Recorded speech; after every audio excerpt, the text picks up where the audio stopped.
All right, Tim. Well, we are in snowy New Hampshire. Yeah. Tell us why. Well, I mean, this is the vacation rental of the year. We got these in every nook and cranny of the world, 8 different countries, 80 different houses. And we really tried to highlight the depth and breadth of types of homes that are available in the vacation rental industry. And we sell like crazy on Vrbo. I loved this. This was in my neck of the woods. I feel like when you get ski vacation, highlights, it's usually Colorado. So I love seeing the Northeast represented and easy drive from Boston. So didn't hate that either. Plus, I got to have clam chowder last night. Exactly. I don't want Colorado clam chowder. Where have those clams come from? Yeah, doesn't sound good. Rocky Mountain oysters. So we got a nice tour from the owner. Walked out on the ice, which as a Southerner, I've never done in my life. A little scary. Did you talk about liability insurance or Well, I anything? did ask what kind of insurance coverage they had. But what, from a Vrbo perspective, makes this home jump out? Yeah, so let me tell you a little bit about the process for how we choose these homes. So first, I mean, out of over 2 million vacation rentals, it starts with a data-driven exercise. It's like, this is a home that has absolute consistently gotten 5-star reviews. This one has 78 of them. No all small over. feat. Yeah, exactly. It's hard to do that at scale. You're always going to have someone that's like, I've decided I'm in a bad mood. It's a 4. Yeah. Yeah. But this is clearly a 5-star. Obviously, never had a cancellation, and we will it down to that list. But then from there, this is a great opportunity where we leverage my team of about 250 global account managers. It's their job to understand the markets and the homes. So we tell them, out of this list, tell us about someone, and they then pick the homes that were memorable over their account management experience. Yep. And then there's a process of like, it's not just about the house. We then have members of our staff that reach out and get to know the host a bit, because we want to make sure it's not just about the home, it's about somebody who really is passionate about hospitality. Yeah, what I think was really impressive is downstairs there are so many pairs of cross-country skis, snowshoes, a snowboard. There's all these canoes, like the toys are here. And my initial thought was like, oh, these must belong just to the family. And he's like, no, everybody can use these. And I mean, as a professional property manager with, managing hundreds or thousands of homes, that concept is crazy. And I think that that's also why these smaller managers provide a great experience, because there's 7 pairs of snowshoes downstairs. The whole family can go out on the lake. Yeah, I mean, it'd be interesting. I'd be interested to hear your perspective on, why couldn't a professional manager? I mean, sure, there'd be cost to doing that, The but cost. if you had somebody that was locking in a commitment for a number of years to do it, I don't know. Interesting idea. I was like, how have these not gotten stolen yet? That's a good point. We had people take blenders and toasters and the salt and pepper shakers that aren't even like the fun, like little Virgin ones that say like stolen from Virgin. They're just, regular salt and pepper shakers. So, and if the thought that people are so trusting, of their guests, and that also speaks to, I think, the kind of guest that's coming here to like really enjoy nature and their group that they're coming with, and they're not stealing your Nordic skis, I think is great. And I think from what I gathered, David, the host, is pretty thorough with his house rules. Yeah. And there is a conversation that happens with every guest to make sure that they're going to treat I would need someone to explain, and he did explain all of those to me. Like, these are the skates that are Southern meant boy. for this. And Yeah, this guy's from Alabama. He's probably got any fishing rods. I guess he does have Yeah, he fishing does. rods. I would love to go ice fishing. Yeah. That's Which sounds like a fun experience, to-do right? list. What's not to like? Yeah. Yeah, Ever the host, he wanted to show us the lake, and I was all of my gear was upstairs, and he just showed up with a pair of boots. He's like, I have other boots for you, and we walked right on the lake. So it's very clear that hospitality is a part not only of like his journey with Vrbo in this home, but also part of the home. Like everything in this experience is top tier hospitality. Yeah, what was so cool, I felt like, was when the team first told me that, he's an MIT professor. I'm like, okay, so it's going to be like super like high tech, and like that's actually not the vibe. I mean, it's got the stuff you need. But then when I met him and he was talking about like, my inspiration was when I was a kid, I liked to go to camp, and I wanted basically high-end camp for families and groups. Like, I was like, that makes total sense. Sold. And he nailed it with location specific amenities that wouldn't make sense in a house even across the street or 3 blocks down. Yep. So on the amenities, this house has all of the toys. Yep. But more broadly speaking, with Vrbo, what are the top amenities that if we don't have them in our houses, you should consider? Yeah, I'd put it into two different categories. The first category is you probably have it, you just need to disclose it. And that is Wi-Fi, washer, dryer, air conditioner. Like there's a distinct, I mean, yeah, but you'd be surprised how many people, for whatever reason, forget to check that Yeah, I amenity. think it's a given. And then you're just those amenities travelers are looking for and using as filters so frequently that if you forgot to do that, you're going to not show up in the majority of searches. And that's a problem. Then I would think about the key amenities I would think of as are somewhat location and seasonal. So, you know, if it's the beach or if it's warm weather, pool is always a really key one. Like it's one of the most highly used amenities. And then in particular, in locations where you want to attract fall and winter crowd, it's going to be hot tub and fireplace. So I think that's just, those are the things that are like just such clear differentiators. They're not, you know, as bespoke and exciting as like golf simulator or, like people always talk about Cold plunge. Yeah, cold plunge. Saunas. Those seem to be or trendy. the electric car charger, like also important, also gives you impressions, but that's not used as nearly often as people that say, yeah, I want a house with a beach house with a pool. Are those additional, the saunas, the hot tubs, the cold plunges, do they actually move the needle, or are they just 100%. really good at, okay. 100%. Yeah. I mean, I think there's just very clearly, they're very, very easily and very frequently used filters. And as such, you're going to have more impressions if you have them. Well, I think it's interesting like about the Wi-Fi, and that's something that we kind of take for granted, but especially in this kind of like post-COVID world when people might want to come up here for 2 weeks, but if you have to take calls, you want to be sure that not only is there Wi-Fi, but like, is this Wi-Fi reliable? 100%. You know, and once you get out into the woods, that can be questionable. So being able to like guarantee to your guests that they're going to be able to take their call and then go out on the lake, that's a big deal. Yeah. And it's actually a little bit different by country too. Like in Spain, for some of our properties, like it actually isn't a given that they're going to have Wi-Fi. I mean, the AC in Spain for sure, that is not a given. It can get a Thick bit dicey. stone walls, you don't even get it. Yeah. Rim to rim. So we talked about how this home has a lot of 5-star ratings. The host is super interactive.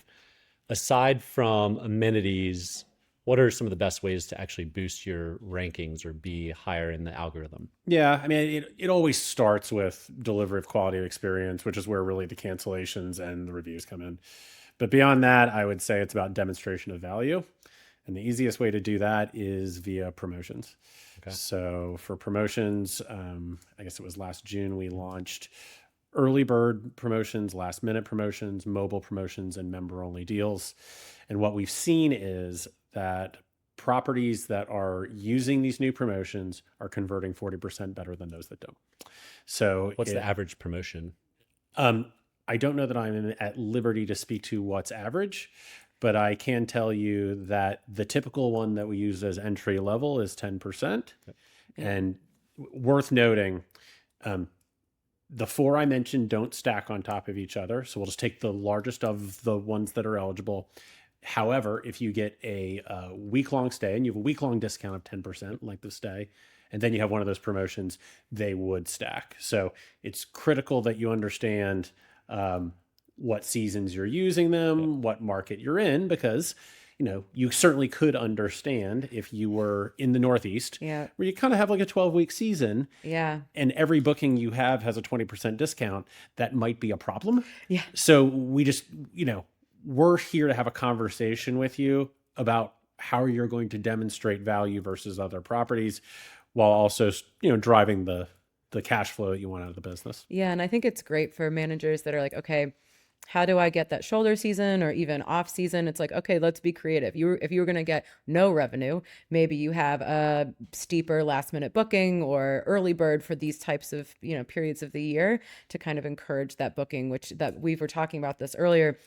The booking window is just ever shrinking. So kind of anything you can do to get people in there. It's either ahead in the bed or not. Yeah. So, I mean, I think that in particular, the last minute one, I mean, it's a promotion and we're giving you strike through pricing for it, but it's really just smart yield management. Yeah. Yeah. You're probably doing it already. So Yeah, you're just not you getting may credit. as well just get credit for it. Exactly. Since COVID, we've had a really big supply boom in the short-term rental industry. Bubble. Some might say. Okay, I was going to say it's really good for the platforms, theoretically. Works for us. Is the gold rush over? If by gold rush you're referring to you're going to do this, it's going to be easy, and I'm going to get rich. You buy any home in any vacation Hell yeah, rental it's over. market. Yeah. Yeah. Hell yeah, it's over. Say it louder for the people in Yeah. the back. Listen, I mean, I think, listen, we all that manage properties, whether you're a professional property manager or an individual owner like myself, like I remember during that time, I'd have an open Monday and Tuesday night and it would get booked at rack rates. And I think that created the perception that this is easy. Because now there's so much supply on the market, I think it's actually, we're pivoting back more towards like the quality narrative. Yeah. Like Yeah. if you can demonstrate quality and you can demonstrate value, you're the ones that are going to win. And if you're inconsistent, I think you're hosed. Yeah. I think that that's the inventory that if in fact we believe there's a bubble, that's the part that will eventually go to long-term rental or something else because it's not going to work.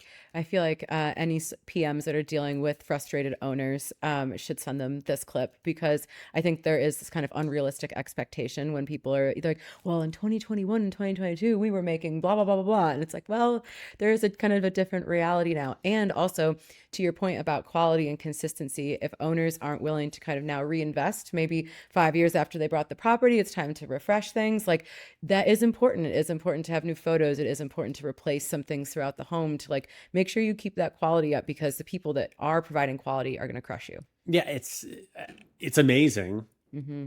how frequently I hear about PMs that are still having these conversations with their owners. It's still happening. I mean, we're 5 years later. Yeah.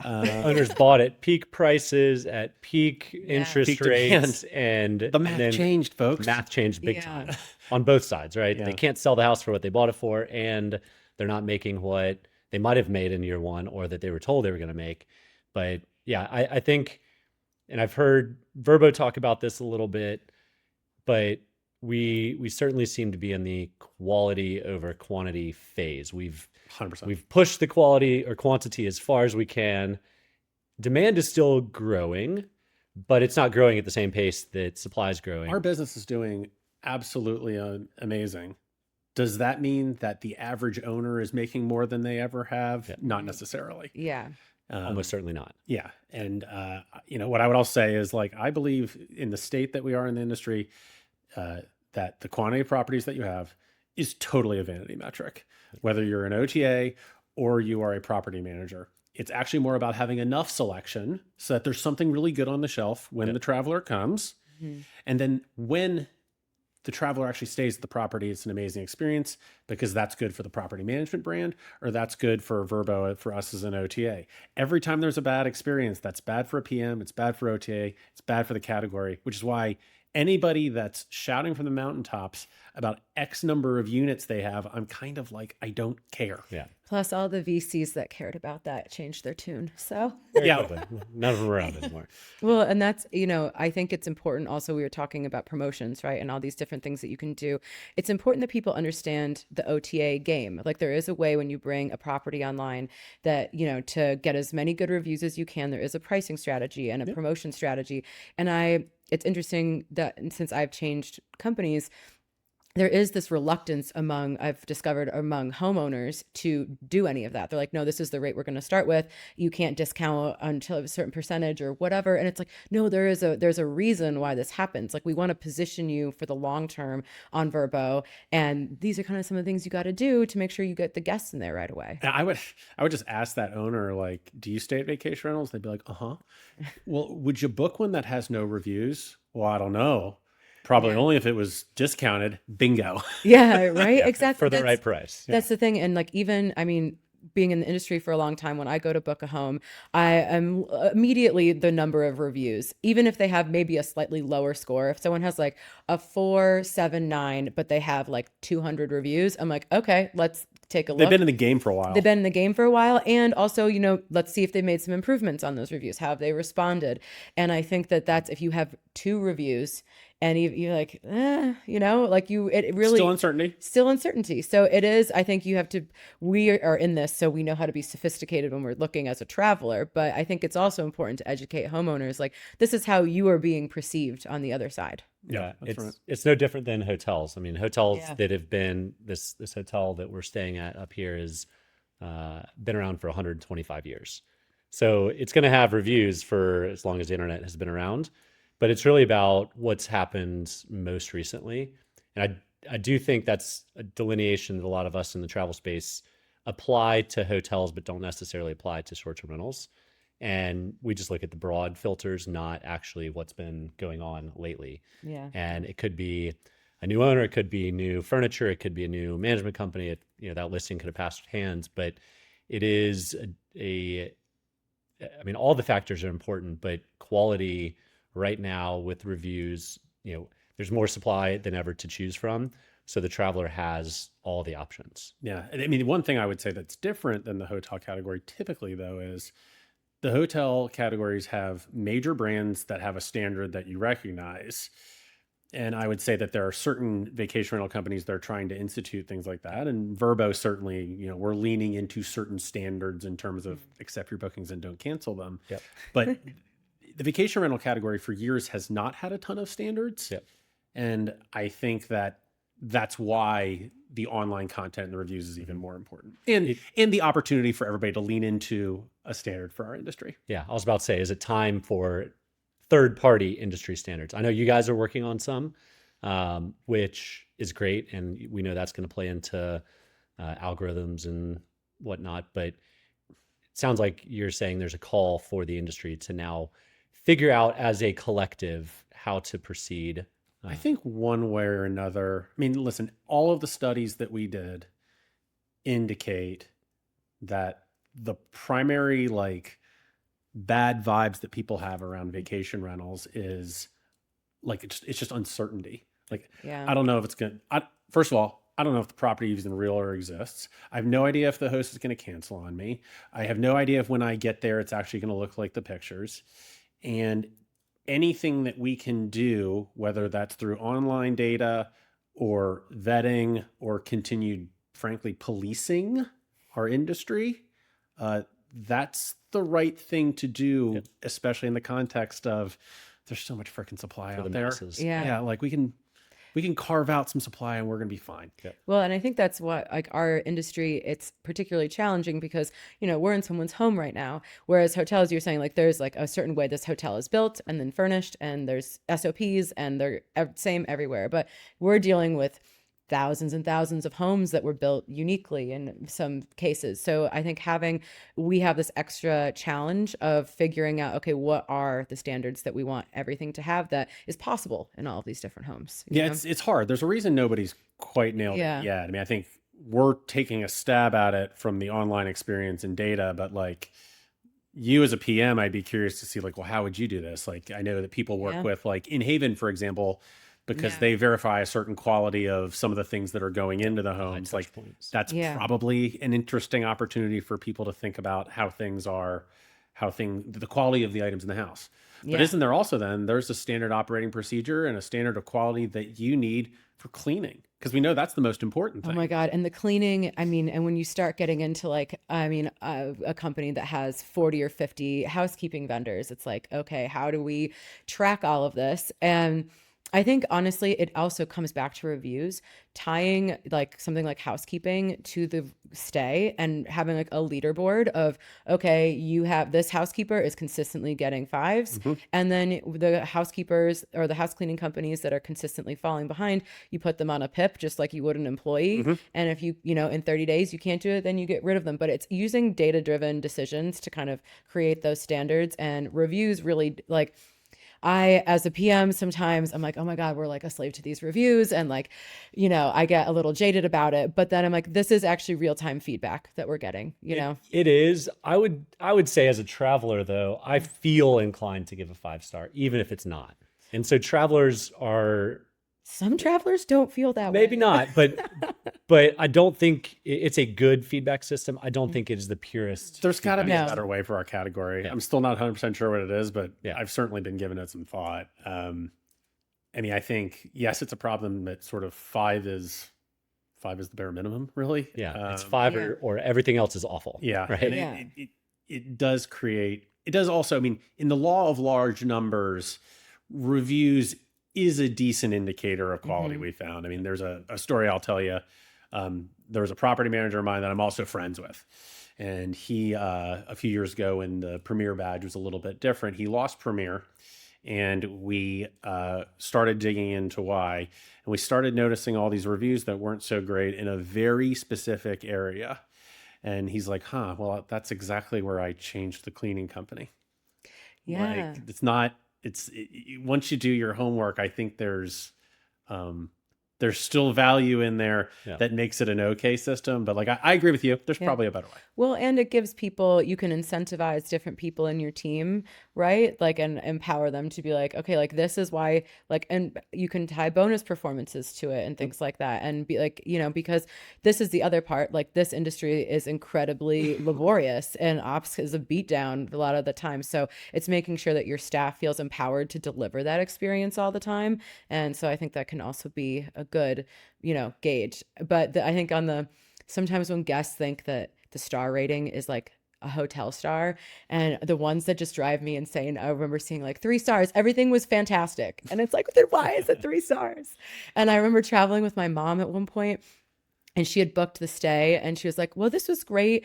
So I think I'll leave it a 4-star. And I was like, what are you doing? No, like it was 5 stars regardless. And as a PM, I will privately message if something has happened. But I was like, I know like the pain that it takes to overcome these reviews, Pain to overcome a 4. Yeah, a four. is I mean, it bad. might as well be a Hurts your 1. numbers. You're just like, oh my God.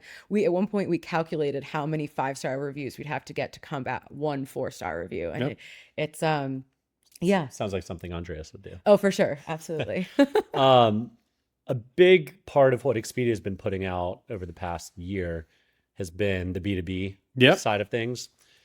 How much of that has trickled into the Vrbo brand, and what should we expect over the next year from that? Yeah, so public company stuff probably can't give you any exact numbers, but I certainly can tell you that our B2B growth has doubled year over year for vacation rentals. And we look forward to it scaling even more this year when we start putting the inventory into more demand channels that will really amplify it. And we think that we've solved a lot of the technology issues that are going to enable us to do that this year. I would say that the revolution has already started in terms of putting vacation rentals on Expedia, where we're showing absolutely explosive growth. So I would say that, we've talked on this show before about the years where we were replatforming. Based upon that replatforming, that's what enabled us to launch promotions last year. That's what enabled us to have vacation rentals really start to ramp on Expedia last year. And I think that this year we're going to see similar ramp on B2B. And that's the name of the game, right? The name of the game is taking advantage of the full depth of Expedia Group and the capabilities that it has. Yeah, it's interesting. Now that I'm in like more of the traditional VR world, and I was like, so when are we going on Expedia? And I feel like there's still in some segments of the industry that's like, that is the hotel. Like, we're not going over there. And I'm like, no, you're there. As long as there's a book, you're there. I know. And I was like, there needs to be, like, to your point, taking advantage of all of these things that we have at our fingertips. Like, let's all make some more money. And on the flip side, the multi-unit players, like the one you used to work for, that is now showing up as a proper clustered room type rate plan on Vrbo. So the distribution is working both ways. And I think that we're continuing to optimize it and personalize it. I mean, for example, you got the World Cup coming up. Oh, yeah. And, in Kansas City, I don't have a lot of good vacation rentals, but there's some pretty good multi-unit condominium inventory. So we're trying to think about how do we surface that better, especially stuff if I know that it's close to the stadium. And the Europeans are probably more familiar with the Expedia brand than the Vrbo brand. And, Oh, for sure. and so being able to cross-pollinate the platforms by regions as well should be super helpful. It's what will enable us to be a much more global company. So enabling things, AI has We been made it. enabling. How long did we make it before AI? Most of the way. Yeah. Most of the way. But AI is everywhere. You can't ignore it. I use it every day. I'm the least technical person that I know of. How does Expedia Vrbo view it, both from a supply side of things, but also a demand or a guest function? I think we're incorporating it into everywhere we can within our technology. I think that we have summarized reviews. That's probably the one that as a traveler I find the most intuitive. If you have 200 reviews, you don't feel like going through 200 reviews. With AI, we do a very good job of summarizing those reviews. That's one that I'm excited about. We also then sort of in the service experience are using it to answer certain questions. Over 1.3 million questions have been answered by our AI-driven chatbot successfully. So we're excited about some of the scale that it will bring us, but at the same time, like hospitality, in particular vacation rental hospitality, requires a human touch. Yeah. And I want to make sure that as a business, we don't over-rotate to AI, because that's an exciting thing to say on earnings calls. Yeah. Yeah. Right. Yeah. How do you ensure the delivery of hospitality in the age of AI? And we've all seen it checking in at hotels or short-term rentals. Everything's automated, which is great because it rarely slips through the cracks. But then particularly for smaller properties, smaller hosts, the personal touch sometimes gets washed out. Yeah, I think some of it really matters by, you have to bring like the warmth that comes with vacation rentals into it. Like the examples I always think about are like the perfect welcome gift that is, something that is related to the local location. Well, like, I don't know, like understanding what is actually going to be emotive. I don't think AI understands that. So it's that plus, personal communication that's not always just bot driven to make sure that, hey, this is the place I take care of, Mr. and Mrs. Traveler. I just wanted to confirm that everything's great. Like that check-in, I think still really matters. Casual, non-robotic. Yeah. Yeah. Right. Yeah. I don't want to feel like an out of office. And I think it'll be exciting, like for AI, once we start getting into like, how can that help on the back end? How do we, setting up new listings when you can do like a batch of 100? Like, I think that once we start perfecting that side of it, that's where like the real exciting stuff is going to come in. And that doesn't really touch on or infringe upon the hospitality. It actually will free up teams to have more time to write the personalized note or go greet the guest or whatever it may be. Automation of tasks. Hell yeah. Yeah. Let's AI that like crazy. Absolutely. There's plenty of those in this industry. Yeah. Yes. Yes. OneKey was big news year and a half ago. How has that percolated into Vrbo? It kind of seems like from a traveler perspective, maybe it's been pushed down a little bit compared to some of the other Expedia brands. Is that the case? Or I think we've tailored the OneKey program based on the various brands. I think the significant thing that's really been helpful for Vrbo is we found, I think it's something like 2/3 of the people that booked on Vrbo and used OneKey Cash were somebody that had never been on Vrbo before, which means that is somebody that's coming to the vacation rental category, which is great.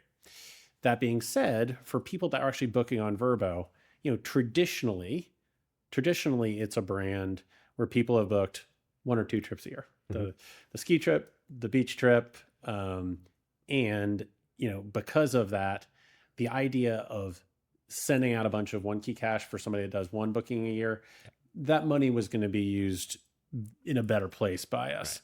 That being said, if somebody is a gold or platinum traveler, you still do get earn on Vrbo. Yeah. Collect on business travel, burn on leisure. Yeah, that's the idea. And, we are still primarily a leisure site. Yep, for sure. Anything else you want us to cover specifically? Any big news coming up that we can break here? Yeah, that's a good question. I mean, one thing that I'd probably want to shamelessly plug is we are having sponsored listings that are coming out this year. Nice. We Right. already have them live and on the site and in pilot with just a handful of very large property managers. Back to the Do you HomeAway need some more roots. beta Yeah. testers? I don't I know. We can enough. talk afterwards. I mean, the idea is that, listen, there's a history in this category of people paying for visibility. And, we require that a property is of certain quality to get that visibility. But once you're there, if it's a new property or if it's a property that hasn't gotten a booking in a while, it's an opportunity to guarantee placement, which is something that I think property managers that I've talked to are really excited about. I actually had one that like literally physically shook me. He physically shook me and said, like, I want to be the first one. Yeah.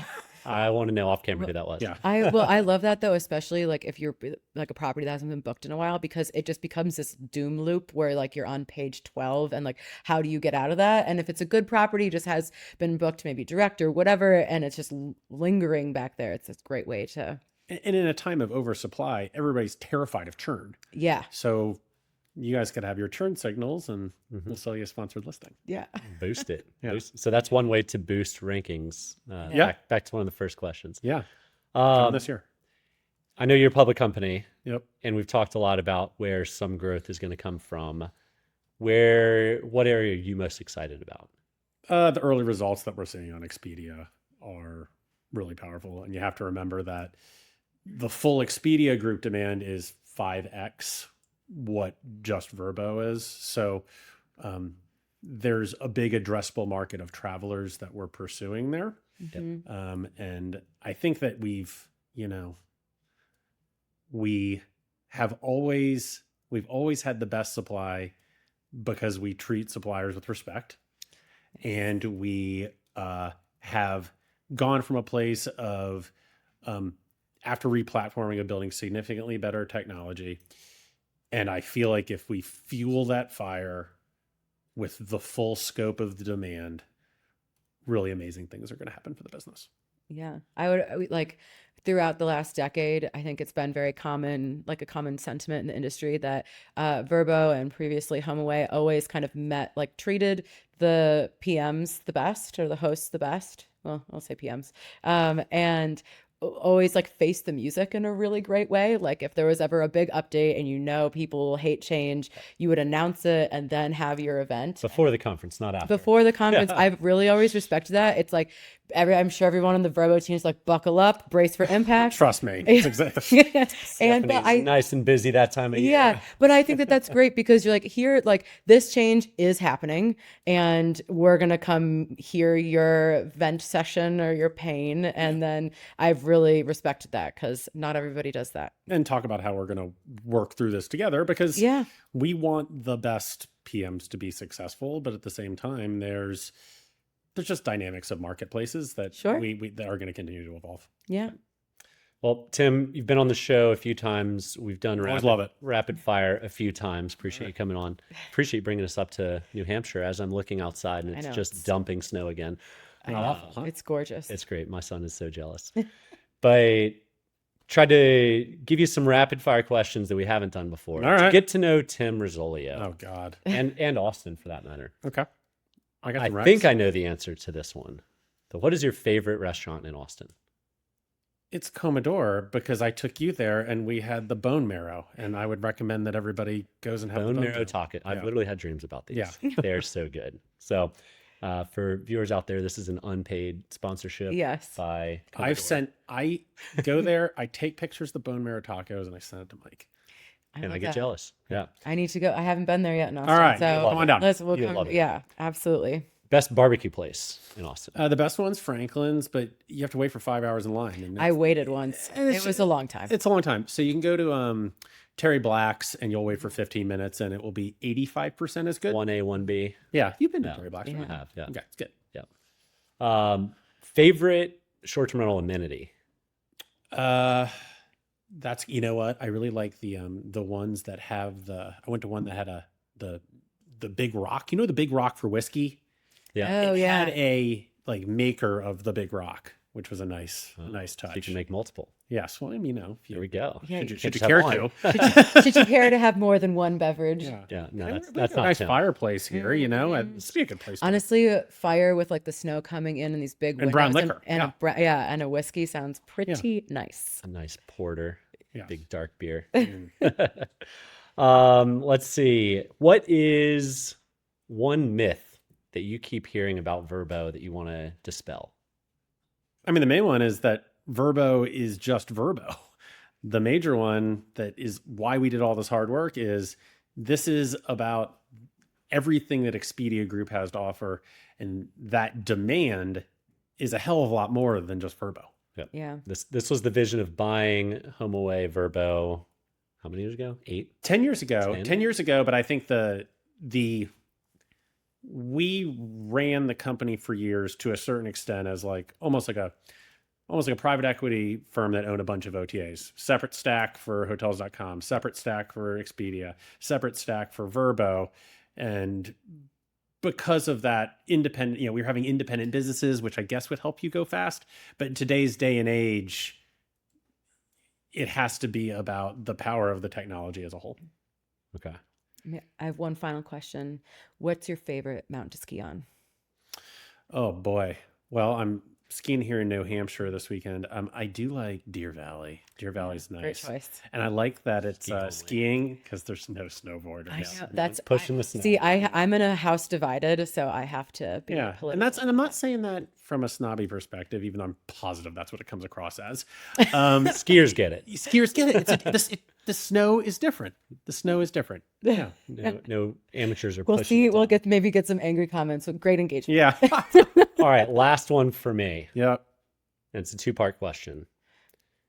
Who is going to win a national championship first, Auburn or Texas? Oh man. And when will Texas get theirs? So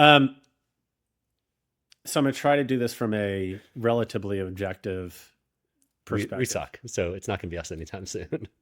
You said it, I didn't. I would say that fortunately or unfortunately, today's college football is a lot about how much money you have. And someone once said that all of the money that isn't under the Vatican is at the University of Texas. So I like our odds. And poaching our $4 million receiver. That did happen. Yeah. That did happen. So- I'm sorry about that, but That's all right. He needed to go. Yeah, It was fine. got a nice raise. Exactly. I don't blame him. So awesome. Well, appreciate the time. Hey, Yeah. always good seeing you. Thanks, Tim.